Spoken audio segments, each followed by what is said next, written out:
DZRH, member, kapisanan ng mga broadcaster ng Pilipinas.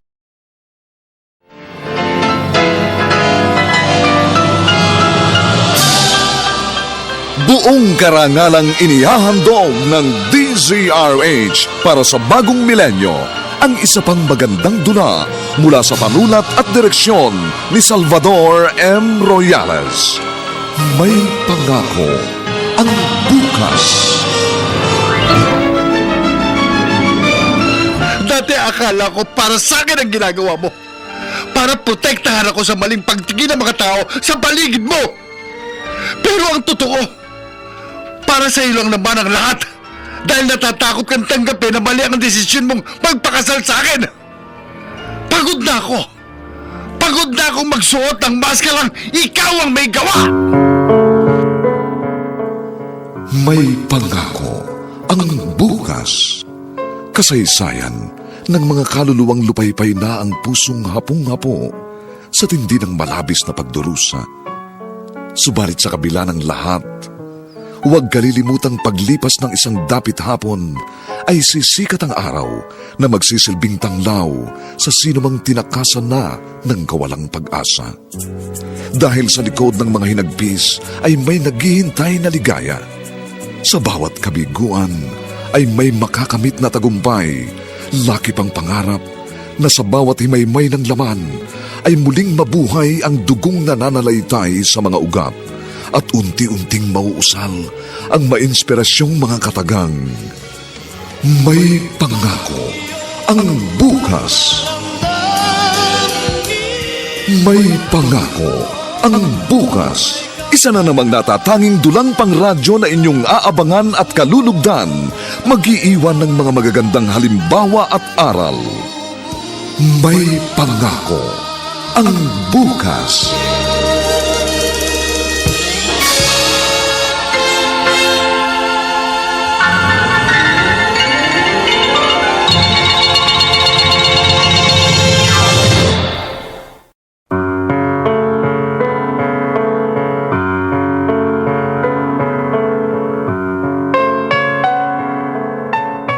Magandang umaga pong muli sa inyong lahat, mga giliw naming taga-subaybay.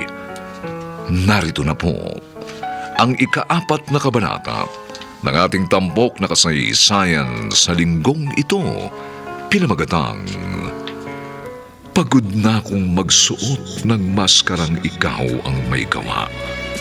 Dito pa rin sa ating natatanging dulang May Pangako ang bukas.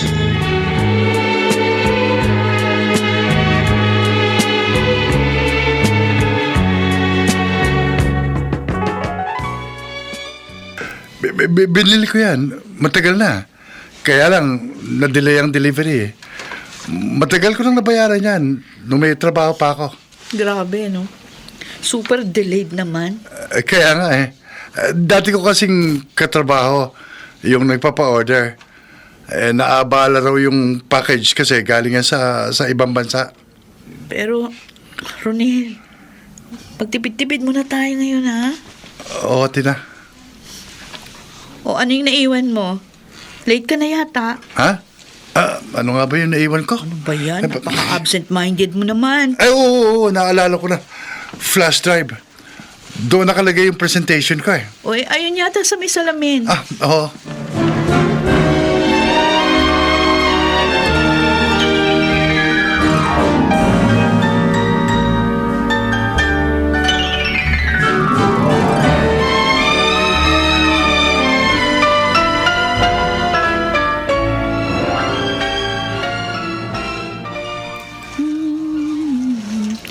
Ayan, napakabait naman ng baby ko.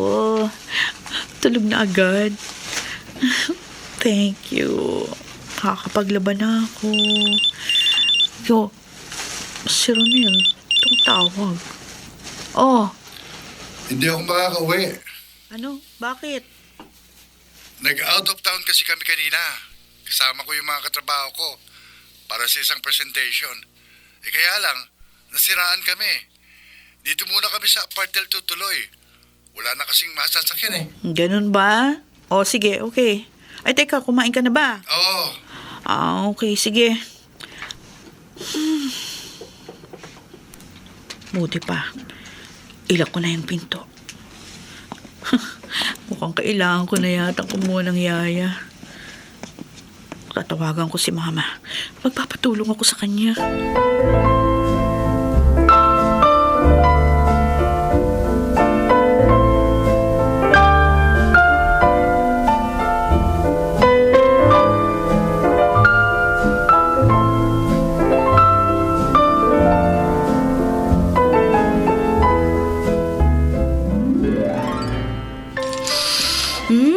Ang bango. Ilang minuto na lang ito. Makakakain na tayo. Hindi talaga ako nagkamaling dumaan dito sa bahay niyo. O sige na, Connie, maupo ka na. Ihahain ko na ito. Sige, gutom na talaga ako. Sinabi mo pa. Oh, si Ronel? Oo. Oh, Tina? Tito, magkasama pala kayo? Oo, hinatid ko na si Ronel kasi... Si Connie, dumaan saglit. Hi, Gabi. Hi. Connie, narito ka pala. Hi, Ronel. Ano, kamusta ang trabaho?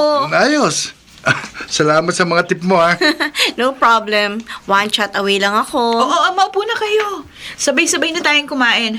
Tamang-tama, luto na yung ulam. Maghugas lang ako ng kamay. Tabi na kami ni Connie. Okay lang ba, Connie? Oo naman. Ronel, bakit hindi mo sinabing kasama mo si Tito? Ha? Hindi ko naman alam na nandito si Connie. Ako tuloy ang naiilang eh. Oo, okay lang yan. Hey, magain ka na. Gutom na ako eh.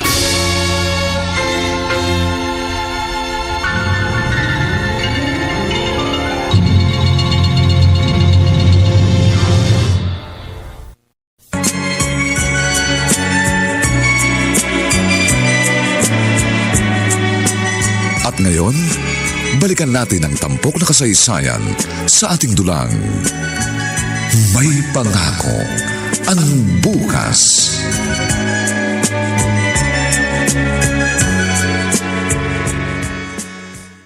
Papang, salamat dito sa mga dala nyo.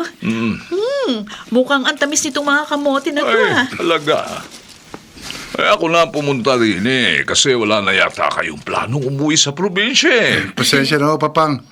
Pareho kaming busy sa trabaho ni Tina. Oo nga po. Eh, ayos lang na magsikap sa buhay, ah. Pero sana hindi nyo nakakaligtaan ang obligasyon nyo sa isa't isa, ha? Kaya nga po, sinisiguro namin na magkatuwang kami sa lahat ng bagay. Hindi, yan ang tinutukoy ko. Oh?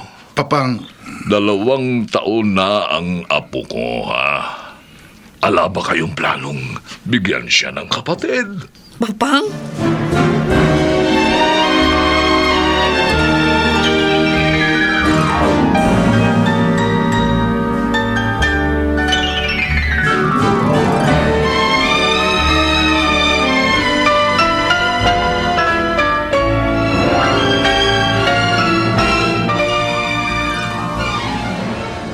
Tama naman si Papang Ronel. Mukhang nakakalimutan na natin yung obligasyon sa isa't isa. Kailan ba tayo huling nagsiping? huwag maintindihin si Papang. Ganun lang talaga magsalita yan. Minsan di pinag-iisipan. Pero totoo naman eh. Wala na talaga tayo. Tina, pareho tayong pagod. Isa pa, ikaw na rin na may sabi, hindi pa. Mahirap ang buhay. Kaya baka madagdagan ang anak natin. Hirap pa tayo ngayon. Isang beses pa lang ako nakakabenta ng insurance. Ronel. Mas mabuti na ito para hindi agad masundan si baby. Sige, matulog ka na.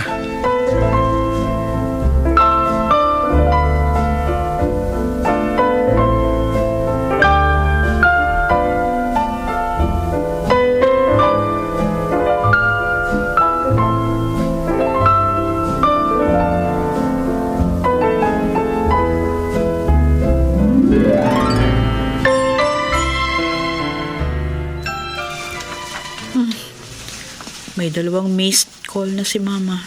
Ba't kaya? Wala pa naman akong pangtawag. Ay, si Ronel. Ayun yung cellphone niya. Sigurado may pantawag siya.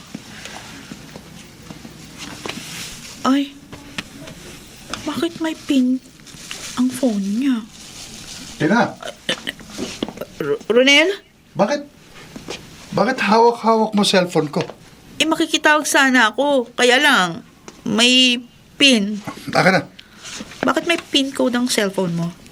Di ka naman naglalagay niya dati, ha? Sa trabaho kailangan.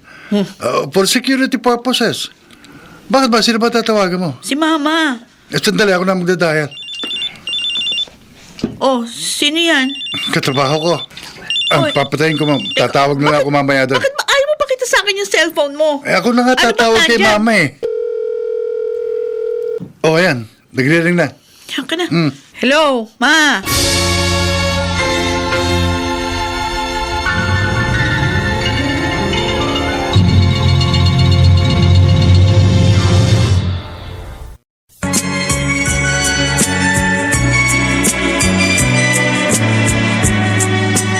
At ngayon, balikan natin ang tampok na kasaysayan sa ating dulang. May pangako ang bukas.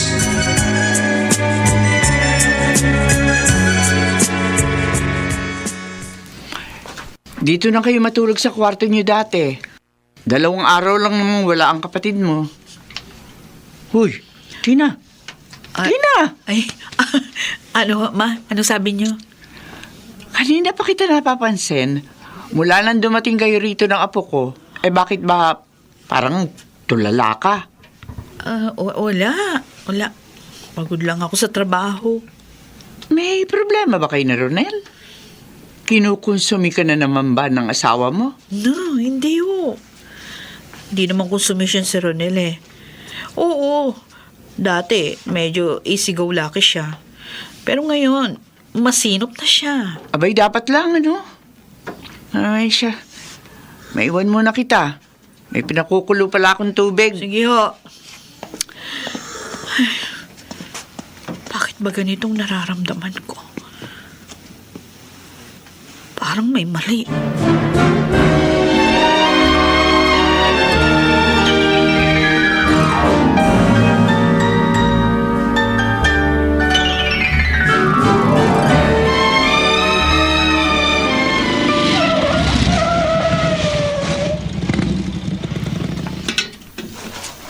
Salamat, Manong. Talaga kaloko. Ha? Si Connie? Bakit nandito yan? Alam naman yung wala ako dito, ah. Tina! Pakibitbit nga tong bag na may lamang damit. Oo. Hi, Tina! Kanina pa kita hinihintay eh. Napapadalas yata pagpunta mo dito, Connie. Kasi may mga bagong unit na pinagagawa sa may unahan ninyo. Kaya may mga kliyente ako dito. Ganun ba? Sabi ni Ronald, pauwi na raw kayo. Halika. Doon tayo sa loob.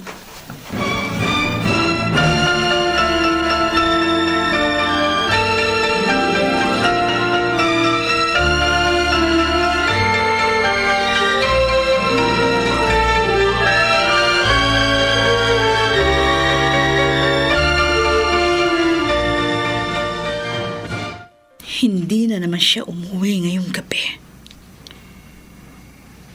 Napapadalas yatang hindi umuwi itong si Ronela. Bakit ba ganitong nararamdaman ko? Talagang kinakabahan ako. Tatawagan ko siya. Alamin ko kung nasan siya ngayon.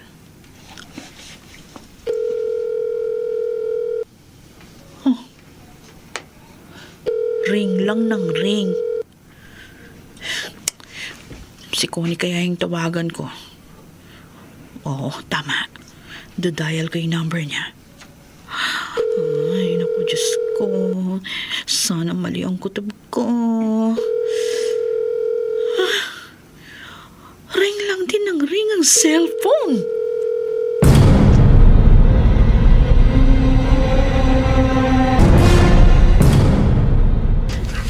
Anong sabi mo? Tito Gabi, hinala ko lang naman ito. Paano mo naman naisip na may babae si Ronel? Ilang buwan na akong kinukutuban. Tina, baka paranoid ka lang. Ay, sana nga, paranoid lang ako. Kulang lang siguro kayo ng babe time. Ay, isa pa yan. Bakit? Matagal na kami hindi nagsisiping ni Ronel. Talaga? Oo. Kaya nga, Tito, anong gagawin ko? Uy, ako pa talaga ang tinanong, ha? Hindi ako credible magbigay ng advice sa mga ganyang problema. Mapapraning na ako. Pati cellphone niya may PIN code. Madalas din, hindi siya muuwi. Pwede ba ikalma mo muna yung isip mo? Paano? Ang tanong, ano ba ang pagkakakilala mo kay Ronel? May tendency ba siyang magloko?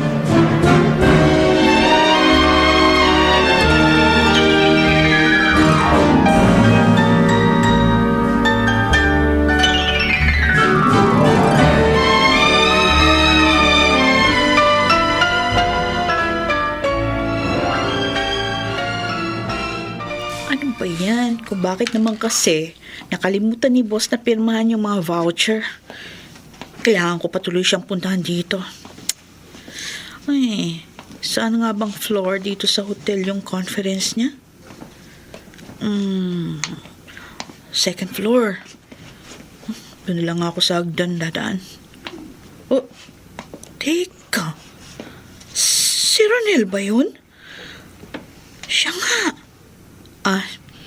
Siguro may kliyente siya dito. Bulin ko. Ang bilis maglakad eh. Saan papunta yun? Bakit pumasok sa hotel? Sa room 204? Pupuntahan ko. Kakatok ako. Ay, hindi. Doorbell pala. Magdo-doorbell ako para kunwari room service. Tama. Nanginginig ang kamay ko. Kaya mo to, Tina. Kaya mo to. Diyos ko. Sana mali ang naiisip ko.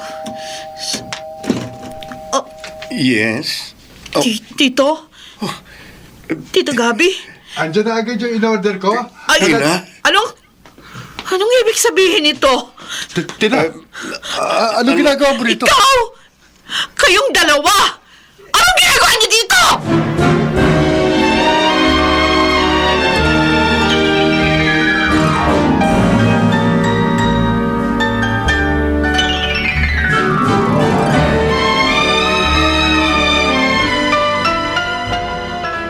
Lumayas ka dito ngayon din! Tina, magpapaliwanag ako. Ayan ang damit mo! Ayoko na makita pa yung pagmumukha mo! Tina, pakinggan mo! Kahit anong sabihin mo! Hindi mo na mababago pang katotohanan! Ang katotohanan pinagtaksilan mo ako! Walang niya ka! Sa kabila ng lahat ng ginawa ko para pagtakpan ang mga pagkukulang mo sa pamilyang ito! Para matanggap ka ng nanay ko! Ng mama ko! Patapos ngayon ano? Anong sasabihin mong dahilan? Kung bakit mo nagawa sa akin ito? Ha? Ano? Ano? Napagod na ako! Ano? Dati, akala ko para sa akin ang ginagawa mo. Para protektahan ako sa maling pagtingin ng mga tao sa paligid mo. Pero ang totoo, para sa ilang naman ang lahat.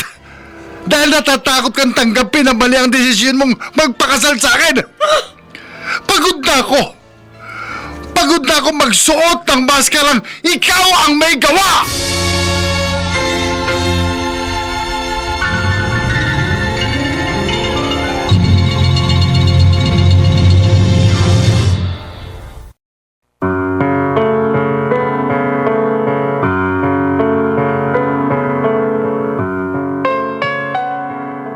Tuluyan na kayang masira ang pamilya ni Tina at Ronel? Mga nagsiganap: Rosana Villegas, Susan Robles, Lionel Benjamin, Chiquit del Carmen Amor, June Legaspi, at si Bobby Cruz sa papel na Ronel. Nilapatan ang tunog ni Jerry Butia. Sa musika ni Buboy Salonga. Superbisyong teknikal nina Eric Lucero at Bong Muyar. Ang kasaysayang ito'y mula sa panulat ni Rita Labanon at sa direksyon ni Roberto Bobby Cruz. Ito po ang inyong kaibigan June Martin Legaspi, nagaanyayang huwag po ninyong kaliligtaang sundan at pakinggan ang kapanapanabik at mainit na huling kabanata ng kasaysayang ito. Pagod na akong magsuot ng maskarang ikaw ang may gawa. Dito pa rin, sa ating natatanging dunang, may pangako ang bukas.